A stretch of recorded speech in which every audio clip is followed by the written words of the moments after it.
Hello guys, പുതിയൊരു വീഡിയോയിലേക്ക് എല്ലാവർക്കും സ്വാഗതം. ഒരുപാട് നാൾക്ക് ശേഷം മാർക്കറ്റ് അപ്ഡേറ്റ് വീഡിയോ ആയിട്ട് വന്നേക്കാണ്. ഈ ഒരു വീഡിയോ മെയിൻ ചെയ്യാൻ കാരണം ബൈബിറ്റ് ആണ്. ബൈബിറ്റ് ഈ വീഡിയോ സ്പോൺസർ ചെയ്തതല്ല. 2 ദിവസം മുൻപ് അവർ അയച്ചിട്ടുള്ള ഒരു ഇമെയിൽ ഒരുപാട് പേർക്ക് കൺഫ്യൂഷൻ ഉണ്ടാക്കിയിട്ടുണ്ട്. അപ്പം അതിന്റെ ഒരു സത്യാവസ്ഥ പറയാൻ വേണ്ടിയിട്ട് ചെയ്യുന്ന ഒരു വീഡിയോ ആണ്. എന്താണ്, നിങ്ങളൊരു ബൈബിറ്റ് യൂസർ ആണെങ്കിൽ നിങ്ങൾക്ക് വന്നിട്ടുണ്ടാകും ഒരു 18% GST എന്നൊക്കെ പറഞ്ഞിട്ടൊരു ഇമെയിൽ. അപ്പം എന്താണ് അതിന്റെ വാസ്തവം എന്നറിയില്ല. ആ ഒരു വാസ്തവം അറിയുന്നതിനേക്കാളും മുമ്പ് അത് എങ്ങനെയാണ് ആൾക്കാരെ മിസ്റെപ്രസെന്റ് ചെയ്യണമെന്ന് വെച്ച് കഴിഞ്ഞാൽ, നമുക്കറിയാം നമ്മുടെ രാജ്യത്ത് ഓൾറെഡി 30% ടാക്സ് ക്രിപ്റ്റോന് കൊടുക്കണം, പ്രോഫിറ്റിന്. അതിന് പുറമെ 1% TDS നമ്മൾ കൊടുക്കുന്നുണ്ട്. അപ്പം ഈ ഒരു 18% GST എന്ന് കൂടി ഒരു ഇമെയിൽ വന്നപ്പം ആൾക്കാർ എന്താണ് ആദ്യം വിചാരിച്ചതെന്ന് വെച്ചാൽ, നമ്മളിപ്പം ക്രിപ്റ്റോന് 30% ടാക്സിന് പുറമെ ഒരു 18% GST കൂടി കൊടുക്കേണ്ടതുണ്ട്, പ്ലസ് ഈ TDS, അതായത് ഏകദേശം 50%-ഓളം നമുക്ക് ഗവൺമെന്റിന് തന്നെ കൊടുക്കണം എന്നുള്ള രീതിയിലാണ് മിസ്റെപ്രസെന്റ് ചെയ്തിട്ടുണ്ടായിരുന്നത്. പക്ഷെ ഫാക്ട് അതല്ല. ഇത് എന്തുകൊണ്ടാണ് ഇത് ഇങ്ങനെ മിസ്റെപ്രസെന്റ് ചെയ്തതെന്ന് വെച്ച് കഴിഞ്ഞാൽ, ജൂലൈയിൽ തന്നെ ഒരു ക്രിപ്റ്റോ ബില്ല് വർക്ക് ചെയ്തുകൊണ്ടിരിക്കുകയാണ്. ജൂലൈ ഒരു ക്രിപ്റ്റോ ബില്ല് പാസ്സാക്കുമെന്ന് പറഞ്ഞിരുന്നു, പാസ്സാക്കല്ല റിലീസ് ചെയ്യുമെന്ന് പറഞ്ഞിരുന്നു. അപ്പം ആ ഒരു ബില്ല് വരും അന്ന് എക്സ്പെക്ട് ചെയ്തിരിക്കുന്ന സമയത്ത് ഇങ്ങനെ 18% GST എന്ന് പറയുമ്പോൾ ഒരുപാട് പേര് പാനിക് ആയതാണ്.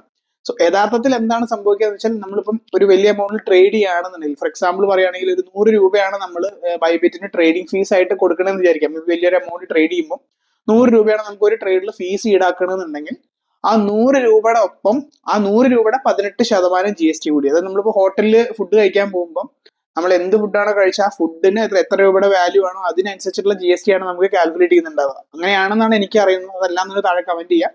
അപ്പം ഈ ബൈബിറ്റിന്റെ കേസിൽ എങ്ങനെയാ വെച്ചാൽ, ഇപ്പൊ $100 അല്ലെങ്കിൽ 100 രൂപയാണ് അവർക്ക് ട്രേഡിംഗ് ഫീസ് ആയിട്ട് കിട്ടുകയെന്നുണ്ടെങ്കിൽ, ഈ 100 രൂപയുടെ 18% അത് 18 രൂപയാണ്. അപ്പം 118 രൂപ നമുക്ക് ഫീസ് ആയിട്ട് കൊടുക്കേണ്ടതുണ്ട്. അത് 18% GST എന്ന് പറയുന്നത്. അതല്ല നമ്മുടെ ട്രേഡിങ്ങിന്റെ പ്രോഫിറ്റ് എന്നോ അല്ല മറ്റുള്ള രീതിയിൽ നിന്നും അല്ല അവർ എടുക്കുന്നത്.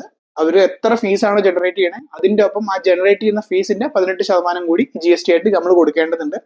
വലിയ രീതിയിൽ ബാധകമാവില്ല, പക്ഷെ സ്റ്റിൽ എമൗണ്ട് നമ്മുടെ തന്നെയാണ് പോകുന്നുണ്ടാവുക. അപ്പം 0.1% ഒക്കെയാണ് ഫീസ് എന്നുണ്ടെങ്കിൽ, സത്യം പറഞ്ഞാൽ നല്ലത് എങ്ങനെയാ വെച്ചാൽ 100 രൂപ ഫീസ് ആയിട്ട് എടുക്കുമ്പോൾ അതിനകത്ത് ഈ പറഞ്ഞ ഇൻക്ലൂഡ് ചെയ്തിട്ടുള്ള GST ഇൻക്ലൂഡ് ചെയ്തിട്ടുള്ള ബില്ലാണെങ്കിൽ നല്ലതാണ്. പക്ഷെ അപ്പൊ എക്സ്ചേഞ്ച് റൺ ചെയ്യാനുള്ള കോസ്റ്റ് അവർക്ക് കിട്ടില്ല. അതുകൊണ്ടായിരിക്കും അഡീഷണൽ ആയിട്ട് ഒരു 18% കൂടി അവർ മെയിൽ അയച്ചിട്ടുണ്ടാവുക.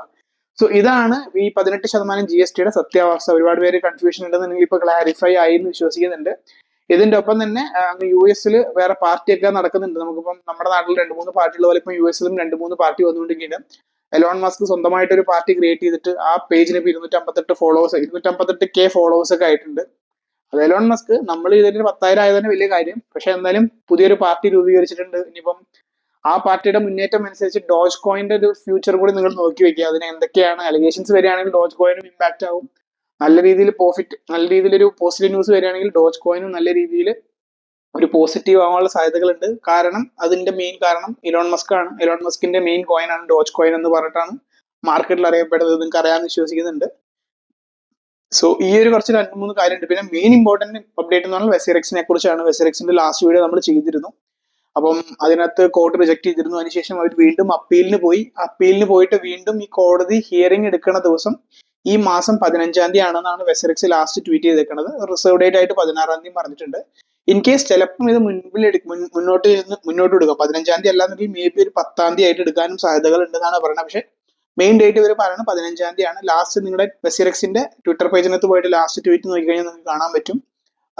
15-ാം തീയതി 16-ാം തീയതി റിസർവ് ഡേറ്റും ആണ്. സോ അപ്പീലിന് പോയി ഇവരെന്തൊക്കെയാണ് പുതുതായിട്ട് ഇൻജെക്ട് ചെയ്തേക്കണേന്ന് അറിയില്ല. നമുക്ക് എന്തെങ്കിലും ബെനിഫിറ്റ് ആയിട്ടുള്ള കാര്യമാണെന്നുണ്ടെങ്കിൽ ഈ കോർട്ട് സമ്മതിച്ചു കഴിഞ്ഞാൽ നമുക്ക് വീണ്ടും ഫണ്ട് കിട്ടാനുള്ള സാധ്യതകളുണ്ട്. ഇതിപ്പം 1 വർഷമായി. എത്ര എക്സ്ചേഞ്ചിനിടയിൽ ഹാക്കായി എന്നറിയോ. എന്നിട്ടും പല ആൾക്കാർക്കും പല ഫണ്ടും തിരിച്ചു കിട്ടിയിട്ടുണ്ട്. പക്ഷെ ഇപ്പോഴും 1 വർഷമായിട്ട് നമുക്ക് ഒരു ഇതും ഇല്ല. ഗവൺമെന്റ് ഈ കാര്യത്തിലൊന്നും ഒരു കാര്യം ചെയ്യില്ല. എത്ര പേര് കംപ്ലൈന്റ് ചെയ്താലും ക്രിപ്റ്റോയിൽ ഞങ്ങൾ ഇൻവെസ്റ്റ് ചെയ്യേണ്ടെന്ന് മുൻപേ പറഞ്ഞിട്ടില്ല എന്നുള്ള രീതിയിലാണ് റെസ്പോൺസ് വരുന്നത്, വിച്ച് ഈസ് വെരി ബാഡ്. പക്ഷെ GST ടാക്സും മറ്റുള്ള സംഭവങ്ങൾ എല്ലാവർക്കും വേണം. ഇനിയിപ്പം ഈ മാസത്തിൽ ഏറ്റവും കൂടുതൽ ആന്റിസിപ്പേറ്റ് ചെയ്യുന്ന സംഭവം പറഞ്ഞാൽ ഈ ജൂലൈയിൽ വരും എന്ന് പറഞ്ഞ ബില്ലും ഈ വെസിറെക്സിന്റെ ഈ ഒരു എന്തായിരിക്കും ഹിയറിംഗിന്റെ സ്റ്റാറ്റസ് ഒന്നുമാണ്. നമുക്ക് നോക്കാം. ഇതുപോലത്തെ റെഗുലർ അപ്ഡേറ്റ് ഞാൻ മാക്സിമം ചെയ്യാൻ ശ്രമിക്കാം. അപ്പം വേറെ നല്ലൊരു വീഡിയോ ആയിട്ട് കാണുന്നതായിരിക്കും. എല്ലാവർക്കും ഹാപ്പി ഇൻവെസ്റ്റിംഗ്.